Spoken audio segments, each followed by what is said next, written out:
What's going on, guys? It's Kevin and I'm in my new room with this awesome mandala, and today I'm going to be talking to you about being alone versus loneliness, right?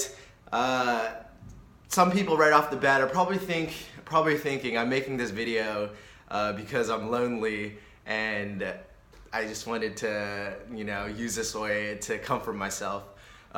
Just disclaimer, put things out there. I've been lonely in the past, and now I'm alone, and I know the difference, all right? So I know what it's like being lonely, I know what it's like being alone, and I prefer being alone nowadays. And I'll explain to you why. And also, I'm creating this video because I know that a lot of people out there are suffering from loneliness. A lot of people out there are suffering from depression, anxiety, and fear, and self-doubt, and negativity. And I'm here to cure all that, right? I'm gonna share with you today the kind of aspects of each and what you can do to get out of it, right? What you can do to cultivate a sense of self, a sense of gratitude, a sense of appreciation for life. Because when you live from a space of appreciation, gratitude, and feeling blessed, great things start happening to you, right? So first, I want to make some key distinctions. I put them all down so I don't ramble. I have a tendency to just go on and on with my thoughts, and it just goes crazy. And I see this glare in my glasses. I don't really like it. I might take my glasses off from now on to make these videos, because whatever. Okay, so being alone versus loneliness. I'll explain both of them, and then you can kind of pinpoint where you're at, all right? So let's start with being alone. So being alone, you enjoy or prefer being by yourself. Now, some people are introverted, some people are extroverted, but,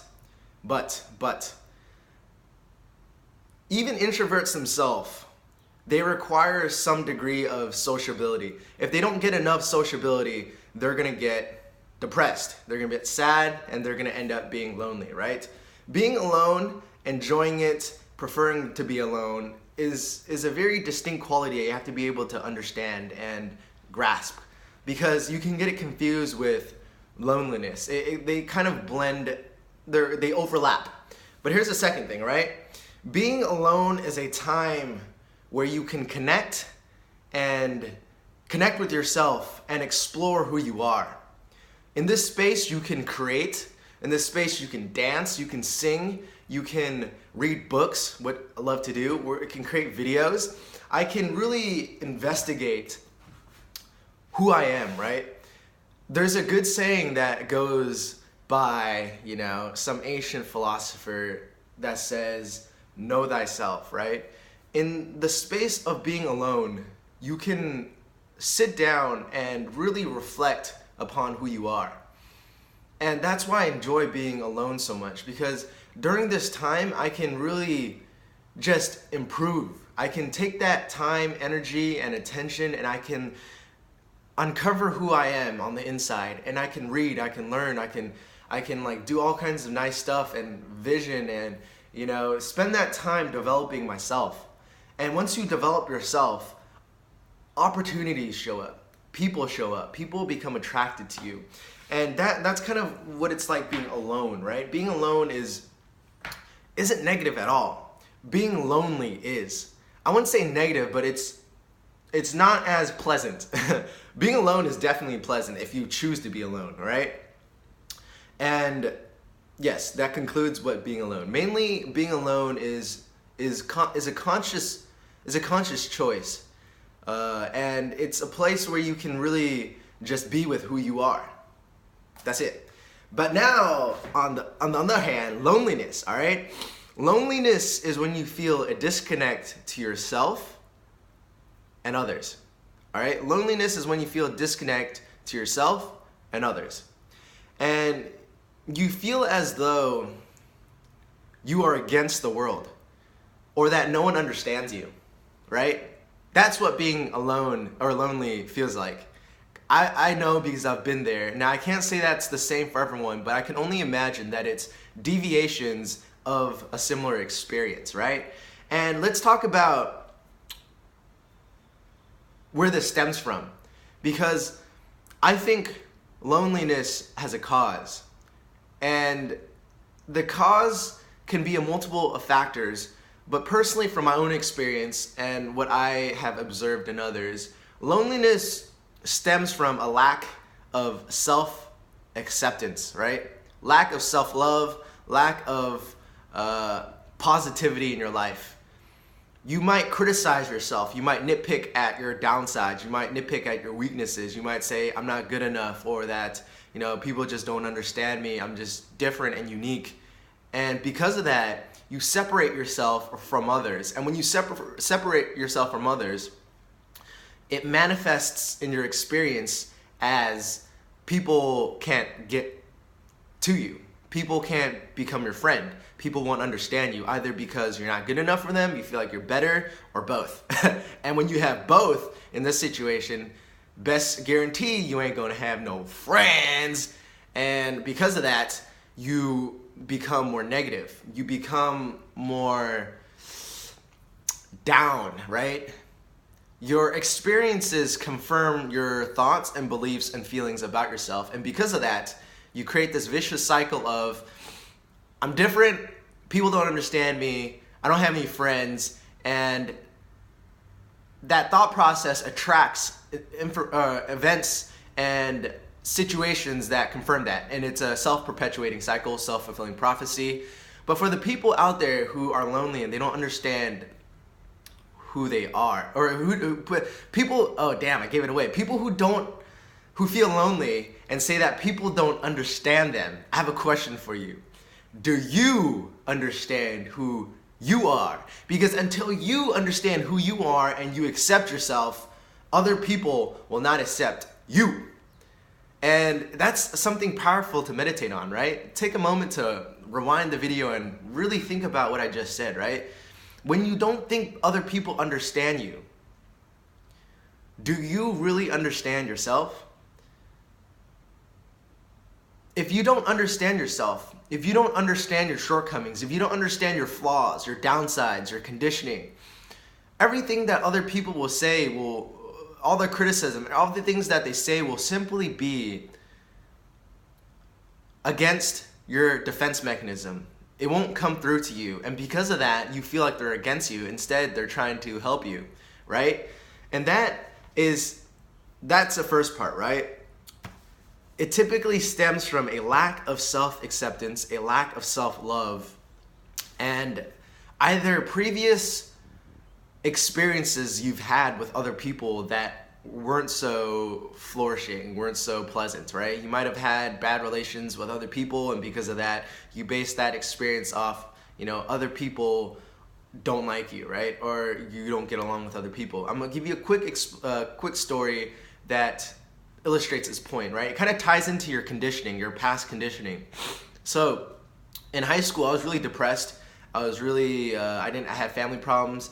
I didn't really have a stable source of relationships, or not just, in terms of significant other, but in terms of family and love and whatnot. So because of that, I felt that, my interactions with other people would be very rude. Not rude, but sometimes I would be very blunt. I'd be very insensitive, or it comes off that way, even if I had no intention of being insensitive and uncaring. But I would say some things that would rub people off, and because of that, they would take it like defensively, or they'd take it wrong, and because of that, my relationship would be ruined with them. And even in a group setting, and people would be like, no, Kevin, you don't say something like that, right? And then I'd be like, oh, maybe I'm just not good enough, something like that. And I didn't say that particularly, but I felt like, people just didn't get me, right? People didn't just get me because I would say things that are wrong or say things that are hurtful,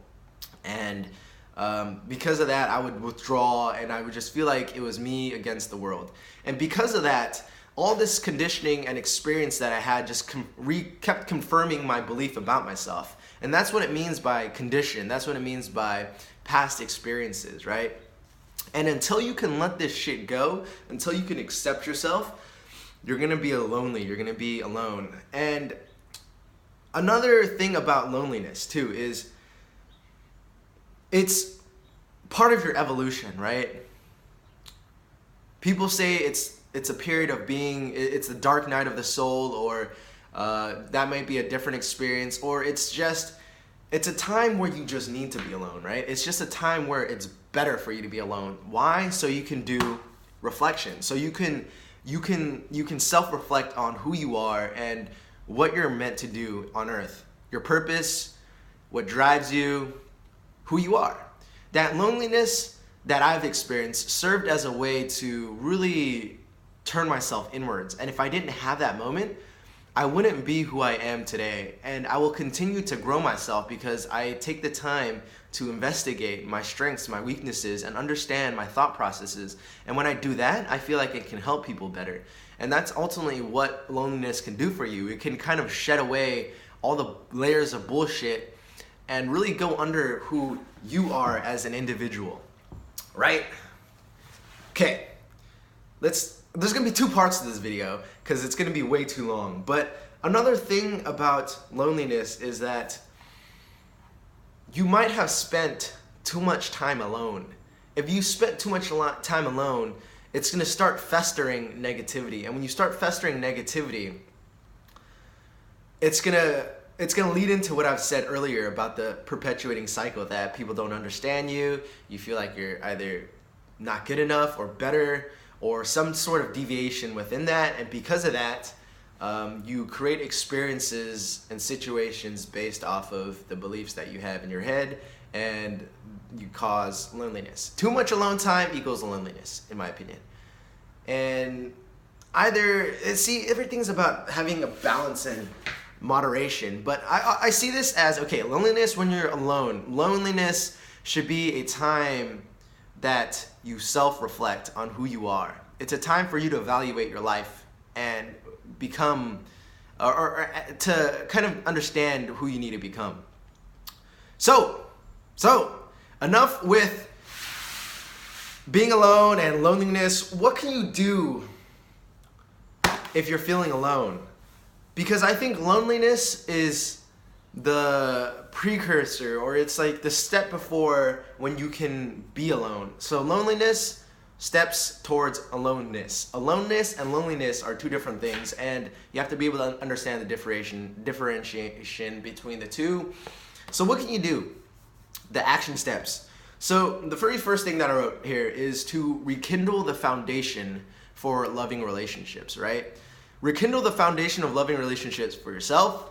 Rekindle the loving foundations with your family, which is super important. If you don't have a family, that's going to be a little bit difficult because I've never experienced that. But I could suggest that if you don't have a mom or dad or both, to create that relationship for someone who needs it. If you can create that relationship with someone who needs it, that will rebuild the love that you've never had. And also to forgive. Forgive is very important. To forgive the people who hurt you. When you can do that, you allow for love to flow through you again, and that will show up in other experiences, other parts of your life. So rekindle the foundation for love and relationships. It's so important, either with someone that you have tension in between. When you can fix and build the bridges that's been holding you down inside of your heart, that's when you can allow love to flow through you again, right? And then what can you do when you're alone as well? To explore and understand yourself. This theme is recurring, right? It's so important. You have to understand who you are. You have to understand yourself before you can really blow up and kind of bloom into all that you are. And then finally, take action, right? Set an intention first. Set an intention for what you want to do, who you want to become, who you want to attract into your life. Ask God, Buddha, Jesus, whoever you believe in, for help, the universe, to guide you to finally feeling fulfilled.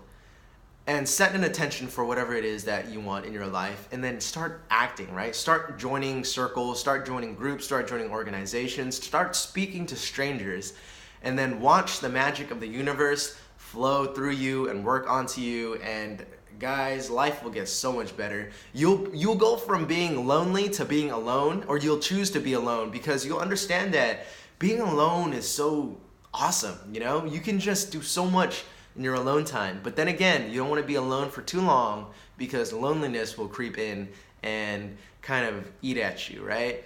The only reason why I enjoy being alone now is because I have a stable foundation with my family. I fixed all my family problems and we were so much better now. And I, have close friends by my side, and one or two of them that I can really connect to. And, I have a small, like, acquaintances, right? I have my inner circle with my friends and family, and then I have my acquaintances that I see at my job and whatnot. So that keeps my social life active. And other than that, I just enjoy being alone. And that only came because I was once lonely in my life. And when I travel, I'm probably going to be alone and lonely too, and that's going to prepare me for that. So I'm so happy and grateful that I was alone, and now that I choose to be alone and I can share this experience with you guys. Anyhow, this was a pretty long ass video. I might have rambled a few times, but it's all good. I hope you guys watched through it all. If you enjoyed what you watched, make sure you share this video, because I know a lot of people can probably benefit from it. Tag someone in it, send them a message, and promote the love, promote the love. And I'm gonna make a part 2 on feeling empty and being alone in a relationship, because that is another story, right? But it's quite similar, and that's all I wanted to share for you guys today. Keep an eye out for some more content. It's Kevin. Have a wonderful day. Much love and peace. See ya.